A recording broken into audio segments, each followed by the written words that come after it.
Pemirsa, meski harga beras mulai turun tipis, harga sejumlah bahan pokok jelang Ramadan justru melambung tinggi. Salah satunya harga daging ayam potong yang menembus Rp42.000 per kilogram, naik Rp6.000 dari sebelumnya.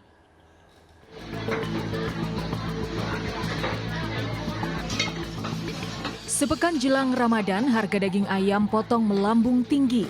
Di Pasar Ciledug, Cirebon, Jawa Barat, harga ayam potong mencapai Rp42.000 per kilogram, naik signifikan dari pekan lalu Rp36.000 per kilogram. Menurut pedagang, kenaikan harga akibat melonjaknya permintaan ayam jelang Ramadan.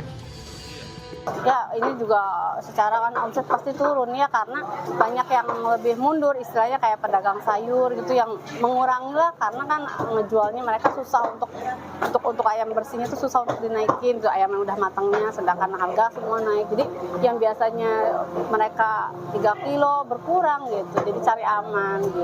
Kenaikan harga ayam potong juga terjadi di sejumlah pasar tradisional di Kota Bandung, Jawa Barat. Meski stoknya tersedia cukup banyak, daging ayam potong kini dijual Rp38.000 hingga Rp40.000 per kilogram atau naik sekitar Rp4.000 per kilo dari pekan lalu. Tak hanya daging ayam, harga telur ayam juga terus naik jelang Ramadan, yaitu kini mencapai Rp32.000 dari sebelumnya Rp27.000 per kilogram. Naik nama udah dikit-dikit udah 10 harian lah, 500, tapi naik yang paling tinggi itu 3 hari yang lalu lah. Ya berat lah. Berat ya Bu, dari masyarakat sendiri Bu. Ini makanannya telur mesti lagi, ya. Warga mengaku mulai mengerem pembelanjaan telur dan daging ayam, berharap harga kembali normal saat memasuki Ramadan. Tim Liputan iNews melaporkan. Sementara itu pemirsa, di tengah masih mahalnya harga beras, ratusan warga di Desa Cicadas, Kecamatan Gunung Putri, Kabupaten Bogor, Jawa Barat, rela berdesak-desakan antre beras gratis dari pemerintah. Warga Desa Cicadas, Kecamatan Gunung Putri, Kabupaten Bogor, Jawa Barat, rela antre berdesak-desakan bantuan beras gratis dari pemerintah pusat di halaman kantor Desa Cicadas Sabtu siang. Warga bahkan rela datang untuk antre sejak pukul 7 pagi dan menunggu berjam-jam. Beberapa warga, terutama ibu-ibu, bahkan membawa bayi saat mengantre. Bantuan beras gratis ini diberikan kepada sekitar 1.000 keluarga penerima manfaat dengan masing-masing mendapatkan 10 kg beras.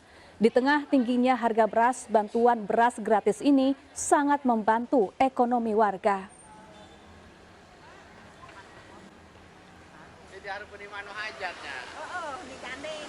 Pemirsa, sepekan jelang Ramadan, warga berburu tiket kereta lebaran baik untuk keberangkatan maupun kepulangan.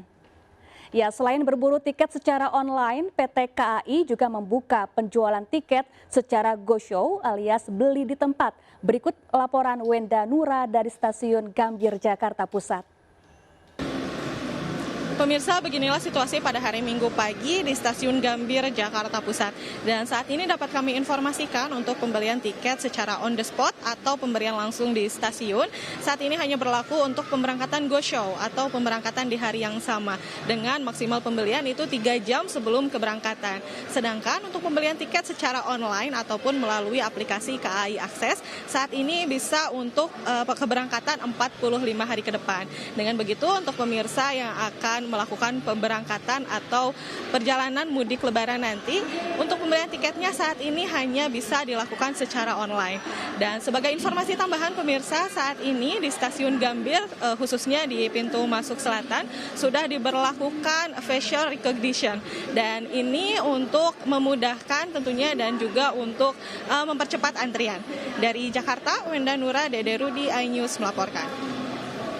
Diduga terjadi penggelembungan suara, penghitungan surat suara di Bekasi, Medan, dan Jember berakhir ricuh. Jangan kemana-mana pemirsa, tetaplah bersama seputar iNews Siang.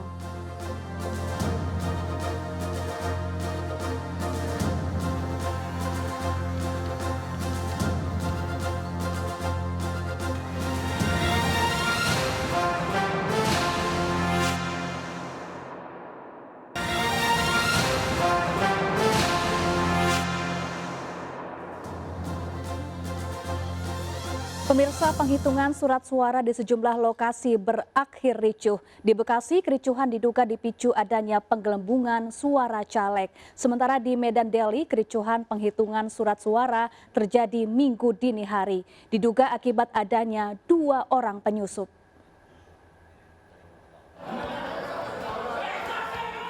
Kericuhan ini terjadi saat perhitungan surat suara caleg DPRD Kota Bekasi di Balai Rakyat Bekasi Timur, Kota Bekasi, Sabtu sore.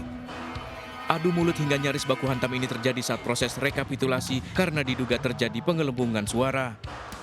Pihak PPK Kecamatan menyebut kericuhan terjadi antar saksi dan membantah adanya dugaan penggelembungan suara. Di sedikit gesekan ya antar sesama saksi, tapi pada dasarnya gesekan tersebut bukanlah berkenaan dengan adanya penggelembungan suara. Imbas kericuhan perhitungan surat suara caleg DPRD Kota Bekasi sempat dihentikan namun telah rampung pada dini hari tadi. Kericuhan rekapitulasi perhitungan surat suara juga terjadi di Medan Deli, Sumatera Utara.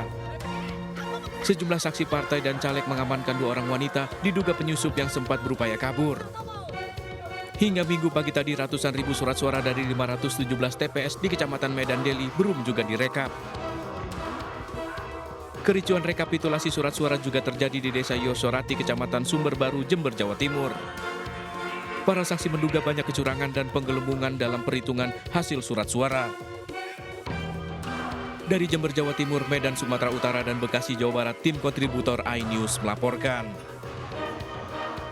Sementara itu, pemirsa, aksi unjuk rasa menuntut penghitungan suara ulang di 2 kecamatan di Polewali Mandar, Sulawesi Barat terus berlangsung hingga Sabtu malam. Puluhan massa bahkan mendatangi kantor KPU saat penghitungan suara ulang dan nyaris ricuh. Puluhan mahasiswa yang terus bertahan hingga Sabtu malam menuntut penghitungan ulang di sejumlah TPS di 2 kecamatan di Polewali Mandar, Sulawesi Barat. Massa berusaha merangsek masuk ke dalam kantor KPU meski diadang aparat polisi. Saling berhadap-hadapan antara massa mahasiswa dan aparat membuat suasana semakin panas. Adu mulut pun tak terhindarkan. Kericuhan terjadi dalam 2 hari terakhir setelah adanya dugaan kecurangan dalam penghitungan suara di 2 kecamatan.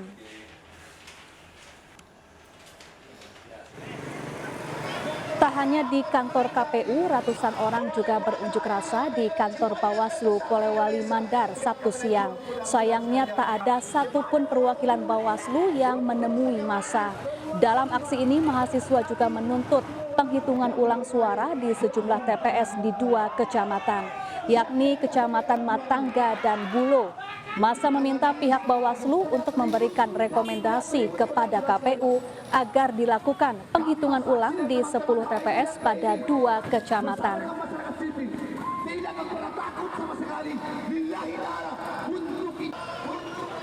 Pemirsa, sepekan jelang Ramadan, belasan ribu peziarah sejak Minggu pagi memadati TPU Kemiri, Rawamangun, Jakarta Timur.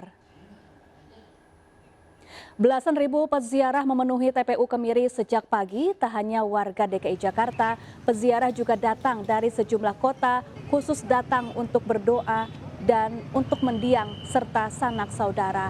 Kepadatan peziarah makam di TPU Kemiri sudah terjadi sejak pekan lalu yang kemungkinan akan mencapai puncaknya pada akhir pekan sebelum puasa. Warga memanfaatkan ziarah makam pada akhir pekan ini sebelum semakin padat menjelang Ramadan.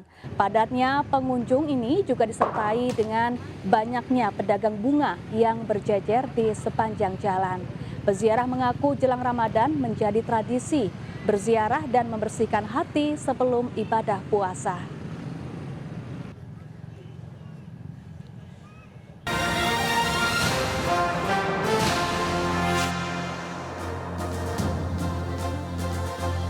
Pemirsa, berwisata ke Kota Batu, Jawa Timur, Anda bisa mencoba sensasi kuliner iga bakar Obama. Ya, sensasi aneka masakan iga hingga iga bakar dinosaurus berukuran jumbo, lezat dan cocok dinikmati di Kota Batu yang dingin.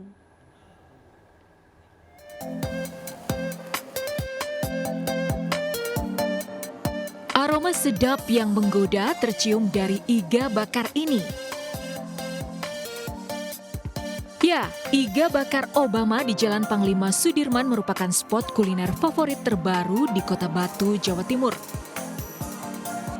Dinamakan Obama, kepanjangan dari Orang Batu Malang. Di sini ada 2 menu andalan, yaitu iga bakar Obama dan iga bakar dinosaurus. Iga yang dipakai tidak kaleng-kaleng, melainkan iga sapi Australia. Dibakar dengan bumbu khas dan rempah-rempah, meresap hingga ke dalam daging. Untuk iga bakar Obama bisa dinikmati untuk 2 orang. Sedangkan iga bakar dinosaurus berukuran jumbo seberat hampir 2 kg bisa disantap hingga untuk 4 orang. Rasanya enak, bumbunya itu medok banget, terus dagingnya itu nggak alot gitu loh, kayak pas gitu, lembut gitu. Karena di Instagram itu viral, jadi tertarik untuk kesini, pengen nyoba. Terus setelah nyoba gimana? Ya ternyata memang puas, soalnya dagingnya besar dan juga nggak alot, bumbunya pun meresap, jadi puas aja kesini. Dengan harga 94.000 bisa untuk 4-5 orang, menurut saya worth it banget. Aneka menu iga di sini dijual dengan harga terjangkau, mulai dari Rp11.000 untuk sop iga hingga Rp94.000 untuk iga bakar dinosaurus. Menu bestseller kami ada di iga bakar dinosaurus dengan potongan iga yang besar. Kemudian untuk dari range harga terendah itu ada di sop iga dengan harga Rp11.000. Kalau untuk iga bakar berapa harganya? Untuk iga bakar Obama harganya Rp32.000 per porsi. Untuk iga bakar dinosaurus harganya Rp94.000 per porsi. Warung iga bakar Obama ini juga menjadi favorit para wisatawan yang ingin mencoba sensasi hangat untuk mengatasi dinginnya Kota Batu. Dari Batu, Jawa Timur, Denny Irwansyah, iNews melaporkan. Pemirsa, melalui program Student Exchange atau pertukaran pelajar, siswa bisa belajar beradaptasi dengan lingkungan berbeda. Ya, selain tentunya menambah relasi pertemanan, ini menjadi pengalaman seru yang tak terlupakan bagi para siswa.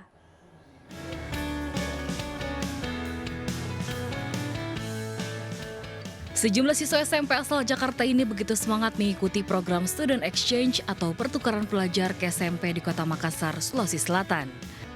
Selain tentunya aktif saat mengikuti pelajaran di dalam kelas, para siswa turut meramaikan kegiatan Festival Budaya Nusantara ke-10 yang digelar SMP Islam Atirah Makassar. Dalam kegiatan ini, siswa-siswa SMP Lab School Kebayoran Jakarta menampilkan tarian ondel-ondel dari suku Betawi.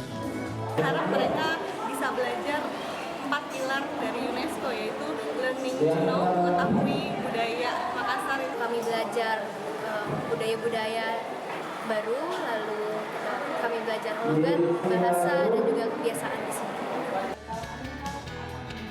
Program pertukaran pelajar ini nantinya akan dilanjutkan dengan student exchange internasional ke Australia, Jepang, Inggris, ataupun misi budaya ke Eropa.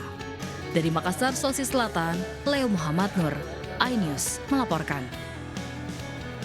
Pemirsa, terungkapnya kasus pungutan liar di rumah tahanan Komisi Pemberantasan Korupsi mendapat perhatian serius dari organisasi sayap Partai Perindo. Pemuda Partai Perindo menilai KPK perlu melakukan perombakan total dalam tubuh lembaga anti rasuah ini.